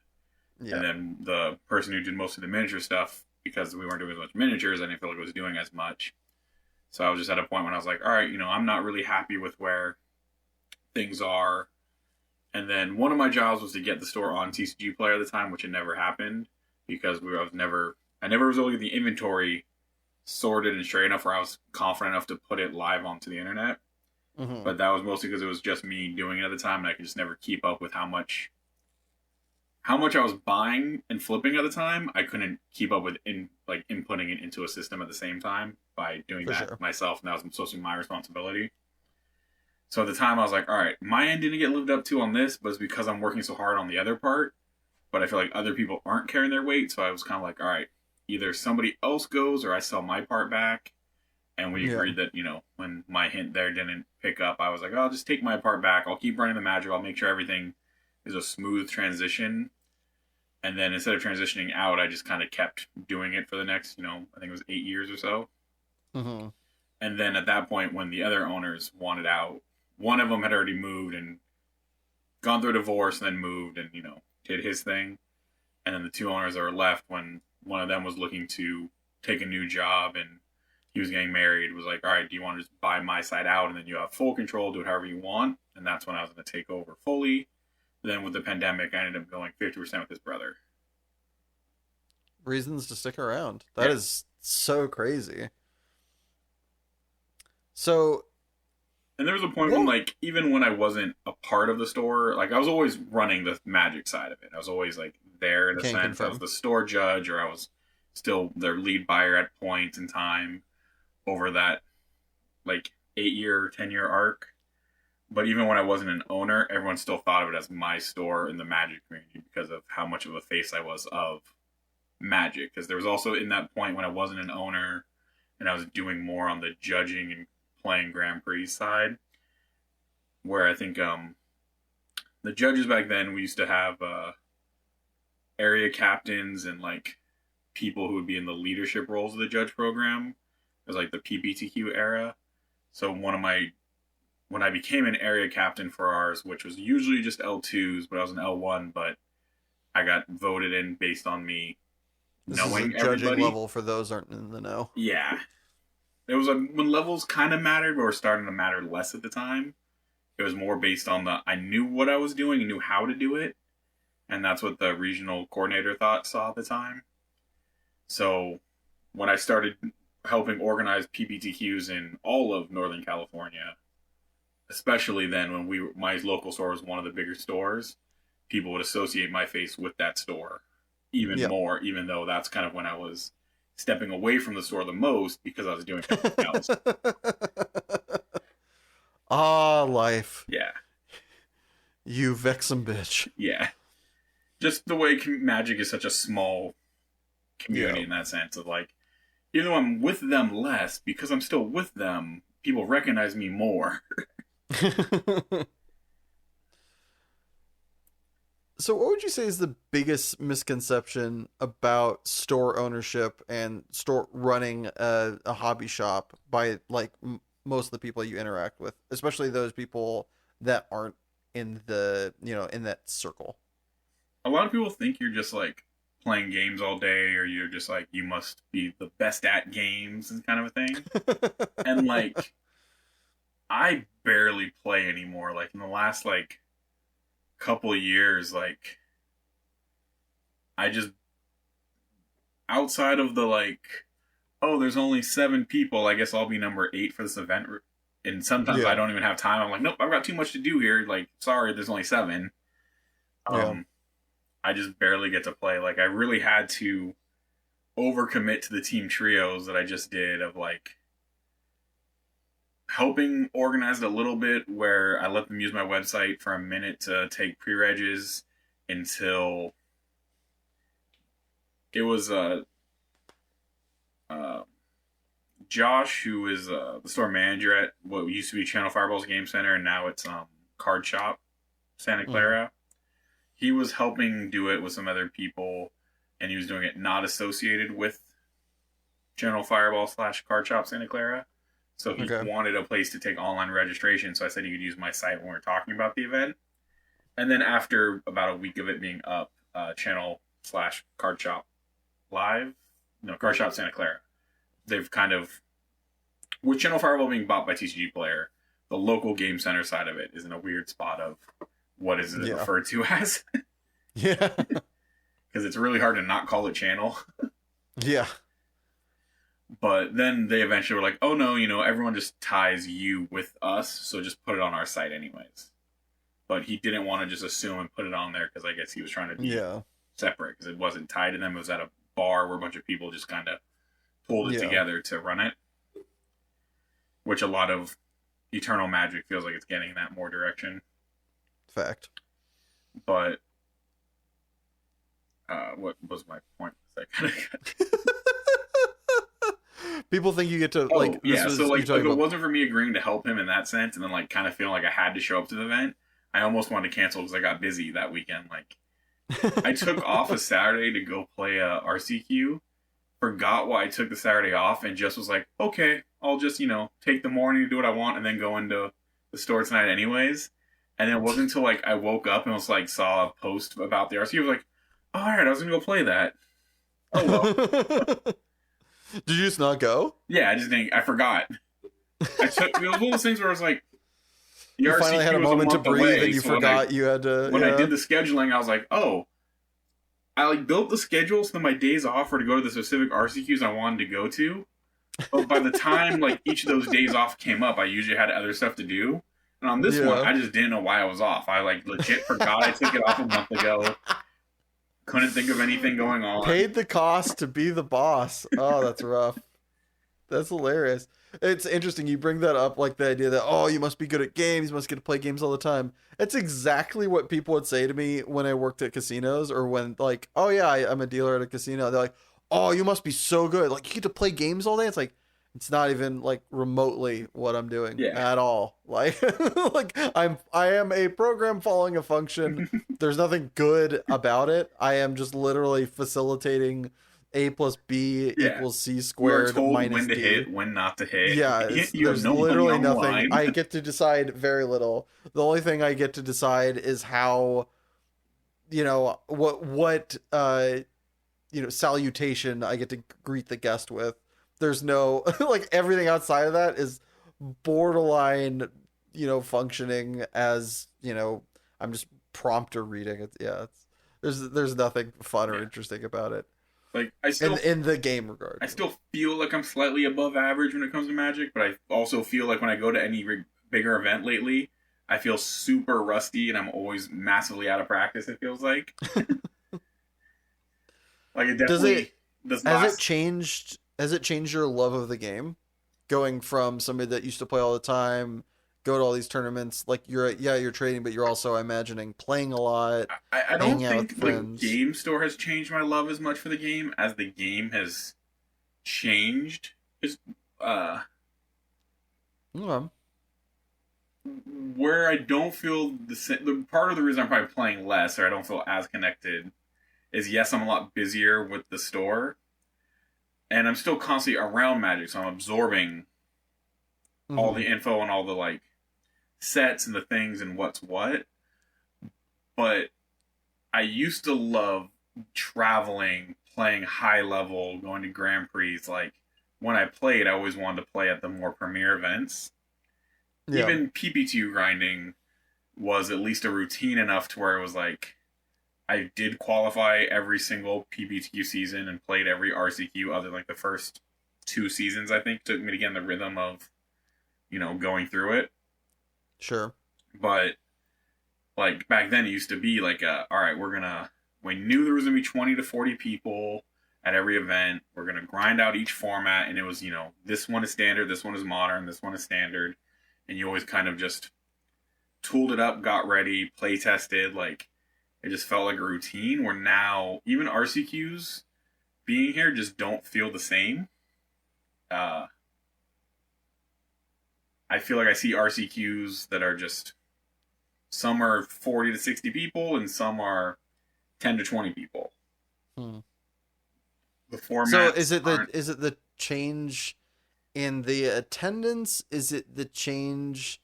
Do you think is there any chance it's a change in you? Just like kind of, not to get all Peter Pan on you, but like, have you grown up? Is it are there's you no definitely longer like maybe I don't have the time to play test, and there is some of me growing up in there, but I feel like a lot of people I talk to have a similar feeling about them. Then again, it could be everyone I talk to is coming from that same era, so we're all getting older, we're all aging out.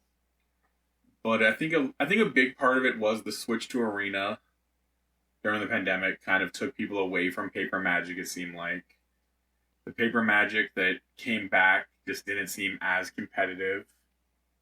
I think the Pro Tour that we just had was a great Pro Tour, one of the best I've ever seen, and I think that might help. But I think the lack of seeing any kind of in-person Pro Tour for the last 2 to 3 years probably helped, take away some of that competitiveness out of the game.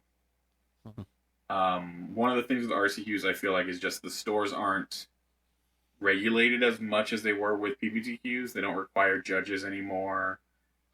Currently, there's no format requirement. You can just choose whatever format you want from their list of formats, where in the future it's going to be tied to the Pro Tour qualifying for, which I think did help during PPTQs really like solidify the whole grinding a season, because you knew that you were playing the same deck over and over again. You're usually seeing the same players, knew what they might be on from that. Like it just kind of helped that metagame angle.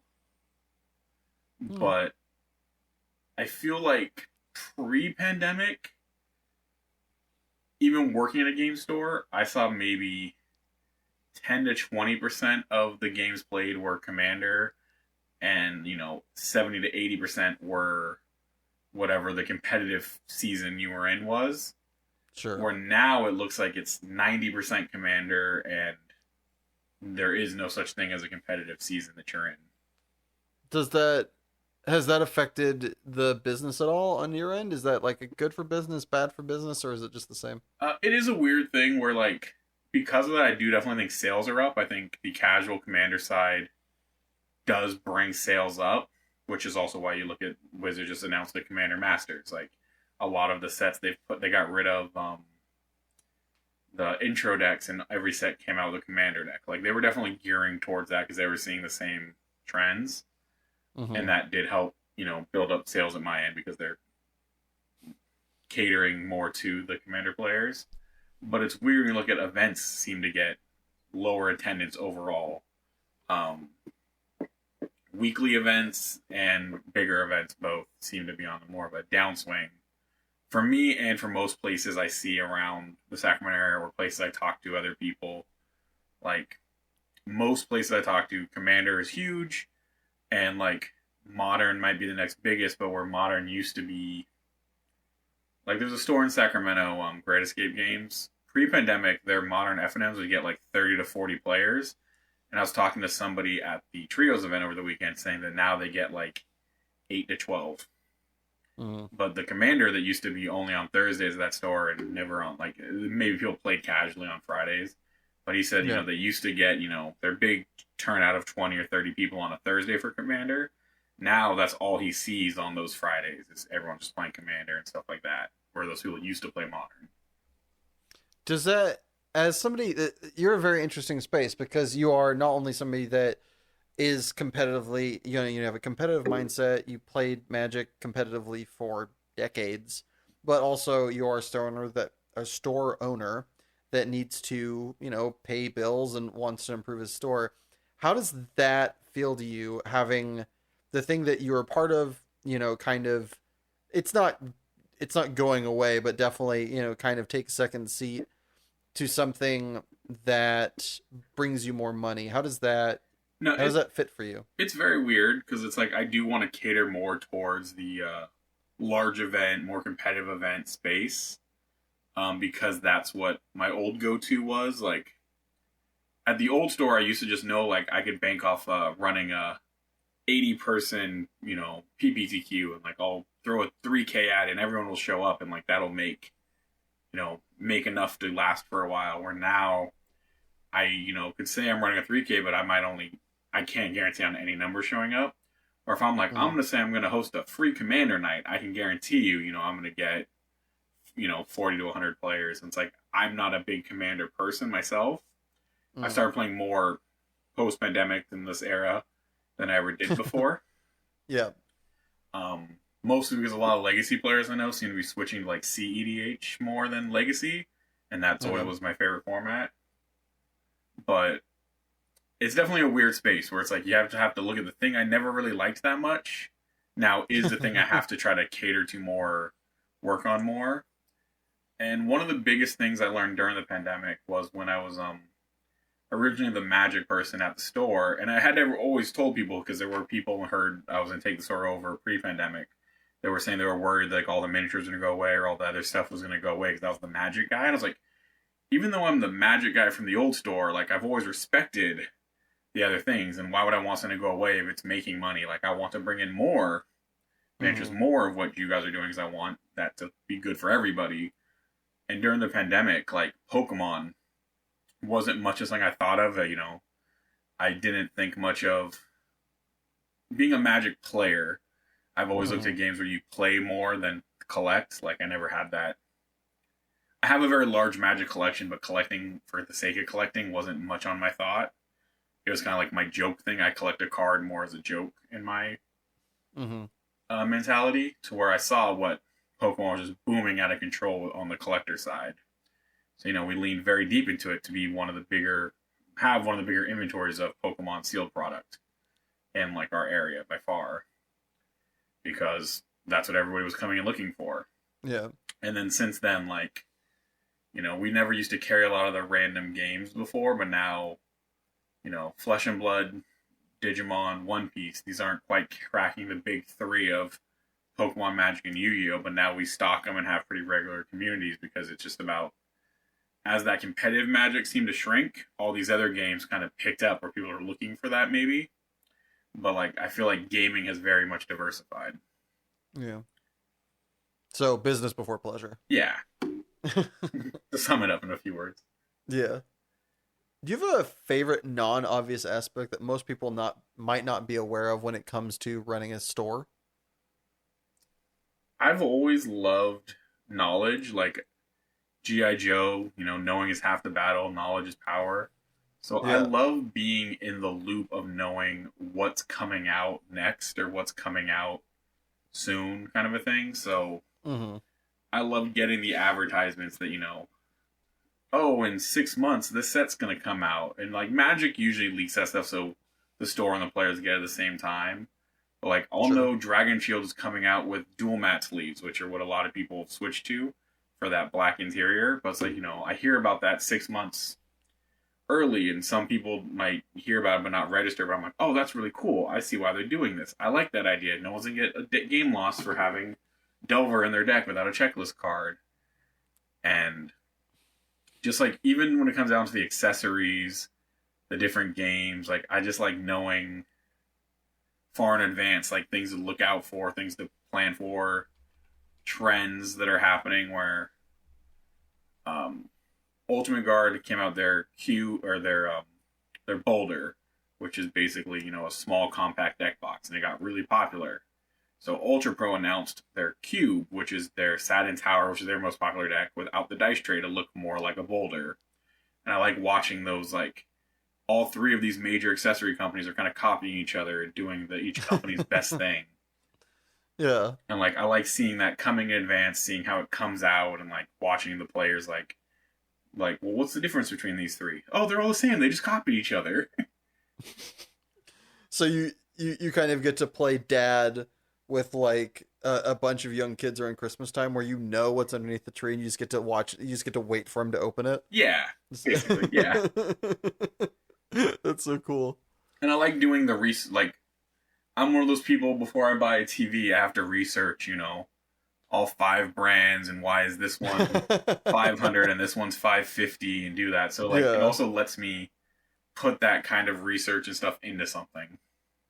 Have you had one where the research had a yield, whether it be financial or you got to, like, kind of in some way get ahead of a problem? I would say one of the bigger yields was like Squishables, which is like kind of like Squishmallows, which were big. But it was a company that came out doing their own, like, where Squishmallow was really big for, like, plushes, like, and you see them like Walmarts and places, and, like, they use a lot of IPs. Squishable created all their own IPs, and everything they did was, like, their own, and it was mostly cutesy, but they would do some other things. But, like, people I knew around the industry were just talking about how, like, they're bringing these random non-gaming things, really, and they were just selling out through the roof, kind of a thing. So I was like, all right, well, I never thought I would be selling, like, a plush of a Venus flytrap or a plush of, like, a cup of boba, but, like, let's see why everyone's saying these are doing so well in all these, like, gamer groups I'm in, and brought them in early because I think only a place in Davis also had them, and I don't think any place the game store in Sacramento did at the time. And, like, I brought in one of their big displays of, like, all these plushes, and they just started flying off the shelf. And oh, wow. They randomly have a really good margin on them. And I was like, okay, yep. Don't know why, but these sales are great.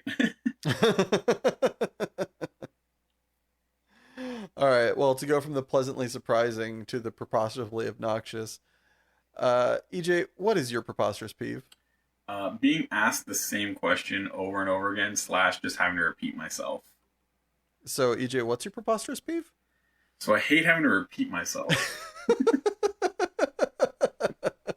I couldn't help myself. I'm sorry. Oh, that's all right. It's not like the third or fourth time when it gets to me. Is this something that was problematic before having a card shop, or is this a symptom of selling objects to people that have their brain elsewhere and or haven't fully developed their brain yet? I think it was always an issue before, but it's definitely gotten a little bit worse. like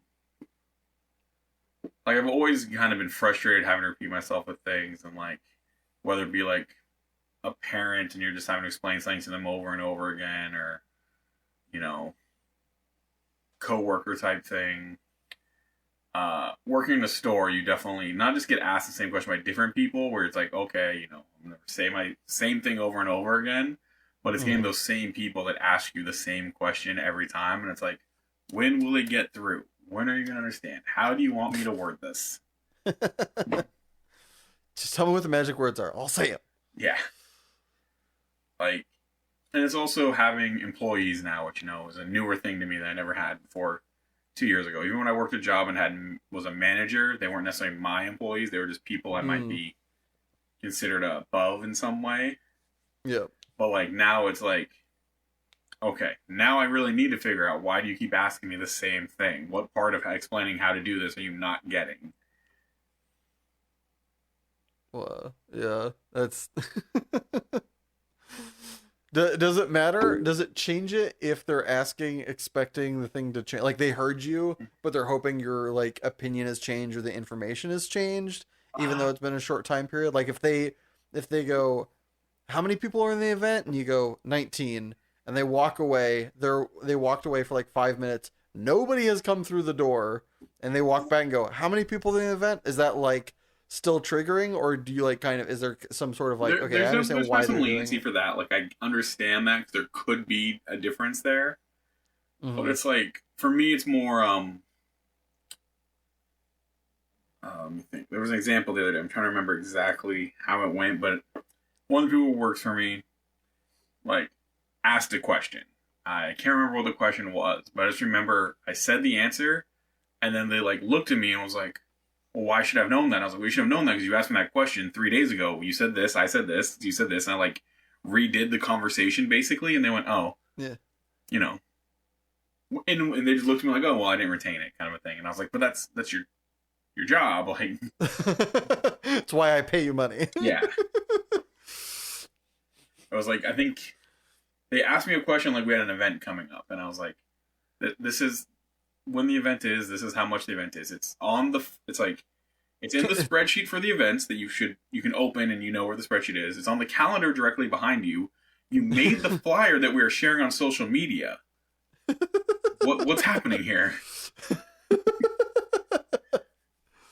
Well, I'm gonna chance and risk it. Is there a story that shines brighter than that one in regards to how aggravated you have gotten in the past over something so tedious? Just similar things that probably, like, there's one that sticks out to me where my mother is like historically always feared technology or doesn't like technology. So anything having to do with anything new falls onto me to set up or do or something like that. And it was like, I got her a new vacuum or something. So I was like, oh, this is the simplest possible one. You said you need a new vacuum. This won't be like the old one where you couldn't figure out how to like change the like, because they're all bagless now and you gotta like unhook whatever. I was like, this one is the simplest way. It just like press a button, unsnap it, whatever. You'll never not figure this out. And then she was like, I need you to come over and do this because it's full. And the vacuum, I was like, it shapes. You learned them in kindergarten. You just like match the square part to the square part and it like clicks in. She's like, well, you can just come do it for me. And I was like, but I just showed you it. Like, it's those kind of things where it's like, I'll put all the work into like, this will make it so you'll never have to ask me the question. And then you just immediately get hit with it. Oh, and with that delightful tidbit, we're going to head to our second ad break. But don't go anywhere, peeps. Because when we get back, EJ is going to enter the lightning round. See you in a bit. This podcast is sponsored by Rational Puppets. One of the easiest things you can do with your hands and a light source in a dark room.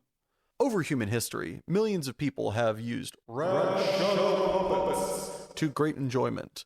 With limitless possibility and no upfront costs, Rational Puppets will have your hands busy forever. Or until the power comes back on. So what are you waiting for? The power to go out? Oh yeah, right. Okay.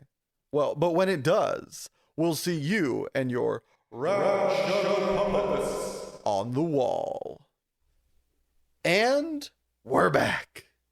EJ, are you ready to enter lightning round?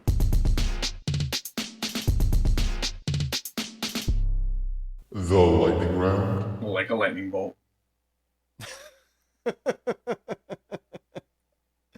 Okie dokie. Well, put however much I owe in alimony on red. EJ, is there a price for you to give up your passion forever? 250 million. Okay, I don't have it on me. Make the food or do the dishes? Make the food. Did you ever cheat on a test in school? Yes. Are you out of touch, or is it the children who are wrong? I am out of touch. Would you rather have your inner monologue sound like Gilbert Gottfried or Fran Drescher?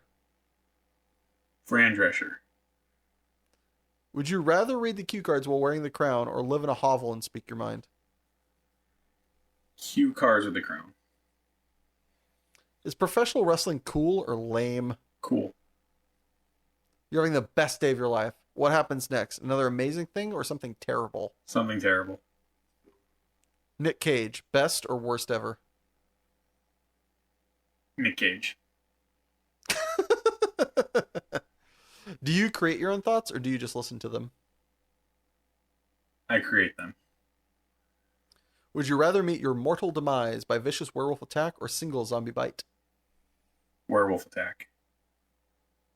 Bears, Beats, or Battlestar Galactica? Bears. Kill Bill or No Country for Old Men? Kill Bill. All right. A kid goes to the bathroom with a little like ink scribble on the back of his hand. Comes out, the ink scribble is still there.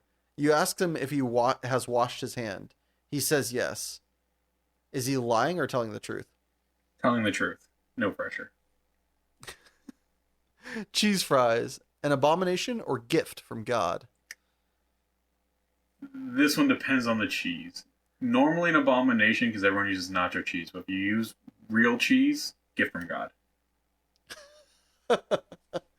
Do you believe in love at first sight? No.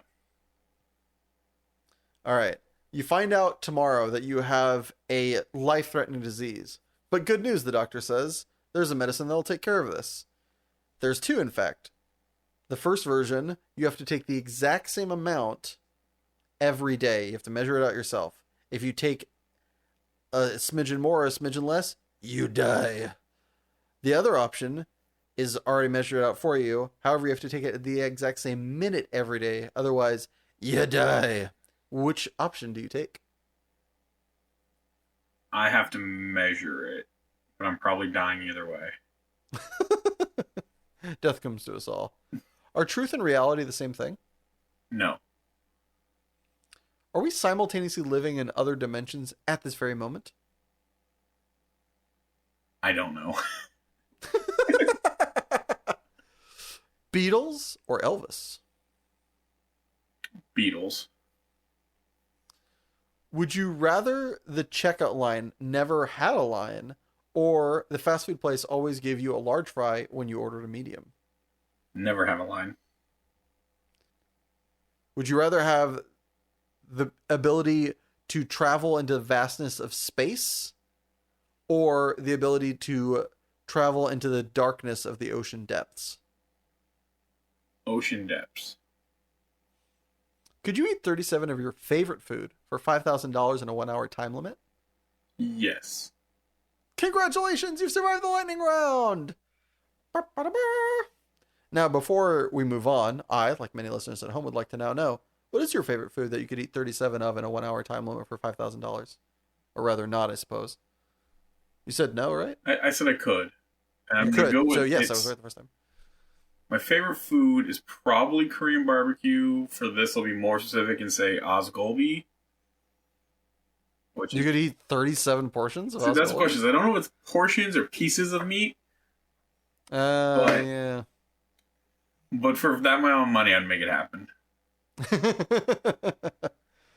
All right. Well, as a reward for saving our village from the question monster, I shall reward thee with a question that shall ring eternal in these lands, or until we get tired of hearing it. What is your question, brave champion? All right, cake or pie?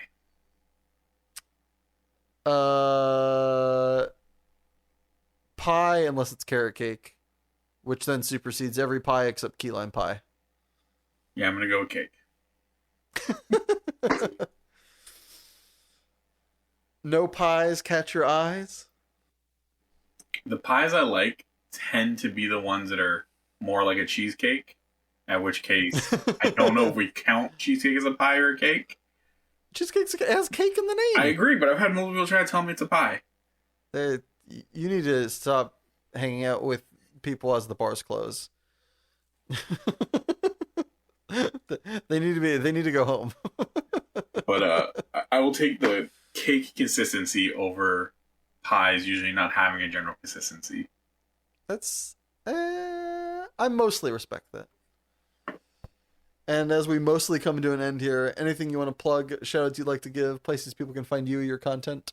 You can find me at EJDIV at most things. That's for Edward John Drew IV. You can also find me at Forgotten Path Games on all social medias. At On the Draw Podcast on all social medias. It's a podcast I haven't really picked up since the pandemic kind of came to its end. But I keep saying I will at some point. However, the person I was doing the podcast with has now moved to Louisiana. So we'll be doing it. Our general format of talking about local magic events and magic in general will be more spread out. More global magic events.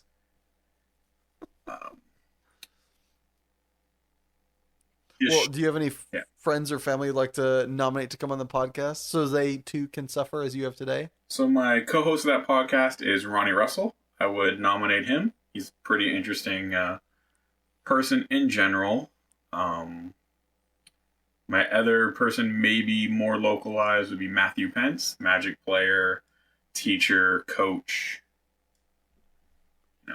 Just all around good guy. All around cool dude. Yeah. All right. Well, thank Matthew you, EJ, for Pence, being my guest Ronnie today. Russell. And a special thanks are due to my editor, Richard Ashford, and my composer, Joshua Gibbons. And thank you, yes, you listening at home or wherever you found time to appreciate this. Time is the most precious commodity we have, and I appreciate you spending yours with us. And if you enjoyed this podcast, please subscribe, like, or just share it with a friend. Every little bit helps. Or if you already have and are out of episodes to listen to, don't worry, we put out a new episode every Monday at midnight on SoundCloud, YouTube, Spotify, and iTunes at Passionate People and Preposterous Peeves Podcast. And a very special thanks are due to our patrons. Sabella Yellow! If you'd like to join said illustrious ranks and have your name read aloud, just head over to patreon.com/Passionate People and Preposterous Peeves Podcast. And remember, folks, if days are numbered and songs are sung, at the end of the day, I think we've all won. So please stick around, because great things have only just begun.